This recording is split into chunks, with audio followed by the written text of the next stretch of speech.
እንኳን ለጸሎተ ሐሙስ በሰላም አደረሳችሁ አደረሰን። በስመ አብ ወወልድ ወመንፈስ ቅዱስ አሐዱ አምላክ አሜን።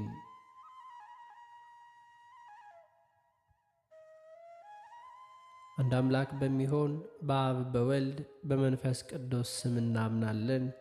ዛሬም ዘወትርም ለዘላለሙ አሜን። እናቱ ድንግል ማርያም ስለ ልጇ መሰቀል አለቀሰች።